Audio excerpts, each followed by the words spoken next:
This is Adam Bilby presenting RetroCollect Sprint2 Progress. For the epic story that I was pursuing this week, I chose, as a user, I want to be able to select a game from my search results so that I may add to my wish list or my collection.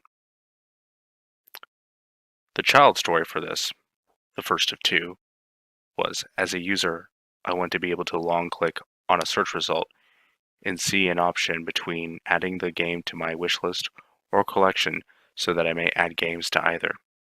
The exception criteria was, when the user long clicks a search result, the option to add to wish list or collection appears. As you can see, the acceptance criteria is met. The second user story was, as a collection, I want to be stored in a database so that I may be accessed later by a user. The acceptance criteria was that after saving data to the collection and wish list, the game data shows in the collection and wish list. I will demonstrate here that the wish list only has one item in here. Now I will add this item to the wish list.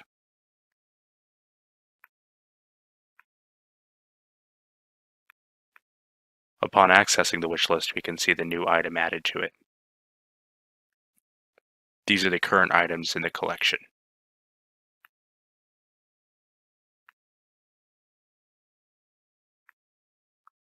I will now add an item to the collection.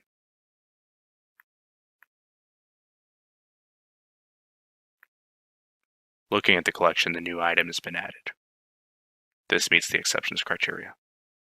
Thank you very much. Hello class, this is Haseeb Amin with the collection functionality. Our epic user story for the week is, as a collector, I want to click on my games so that I am able to shop for them. Our first user story, as a user, I want to be able to long press my game in my wish list opening a dialog so that I may view additional options. Our acceptance criteria is dialog opens on long press. So we go to our wish list and we long press an item and a dialog does open.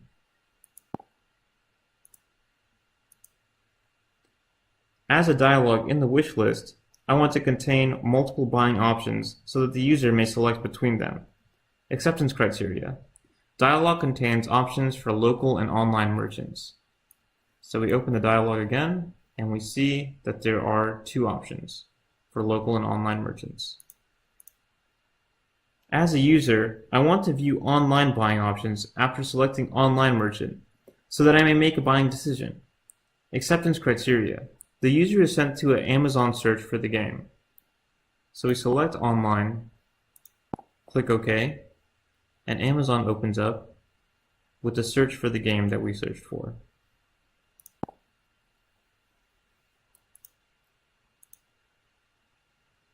As a user, I want to view local merchants after selecting local merchant so that I may make a buying decision. Acceptance criteria. The user is sent to the local merchant activity. So we select the game, click local, press OK, and we are indeed sent to the local merchant activity.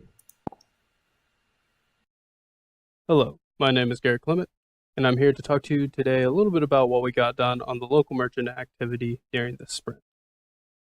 So let's first navigate to the local merchant activity.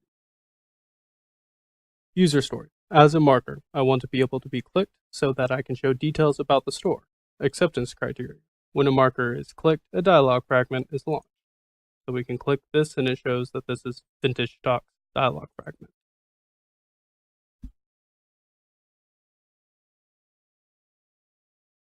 The second user story. As a dialog fragment, I want to display details about the store so that the user might be able to view them. Acceptance criteria. The dialog fragment displays information about the store, such as the store's name, the status of the store, whether it's open or closed, the phone number, the website, and the hours of operation. Third user story. As a user, I want to be able to click an item so that I can call the store.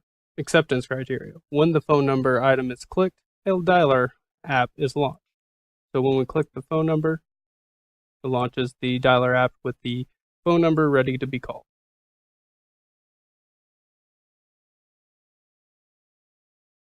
Fourth user story. I want to be able to click an item so that I can go to the store's website. Acceptance criteria. When the website item is clicked, the user is taken to the store's website. So when we click the website, GameStop's website is brought up.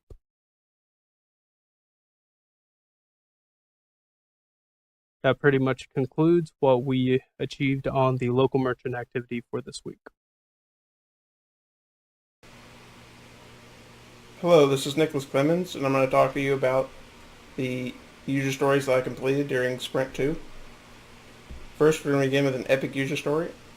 As a collector, I want to click on a game so that I can view its details. The first child story within that epic user story is, as a game, I want to display my rating with an animated graphic so that the user can view my rating information in an easier way. The acceptance criteria for this user story is that when displayed, the game must display its rating in an animated progress bar so that the value is out of the max possible rating of 100. We're gonna view the game from the collection in this case. Okay, we'll select the game. As you can see, we're presented with another screen, and the rating bar fills corresponding to the rating that the game has earned out of 100. I'll show it again so that you can see it move. And as you can see, it's animated. This is so that the user can visualize the rating of the game. The next child user story is that as a game, my details should be displayed in a cool way so that it's easy for the collector to read. The acceptance criteria are that when displayed, the game's details must be easy to read. Again, we'll view a game from the collection. This time we'll select Donkey Kong. And as you can see, the title of the game is the largest text on the screen, so that the most prevalent details are displayed first. So after the title, we have the release date, when it was released. Next, we have the rating, including the progress bar, and both of them are the same size font because they're the next most relevant data. Then we have publisher, studio, and release date that are in a smaller font because they are less important. Thank you for watching.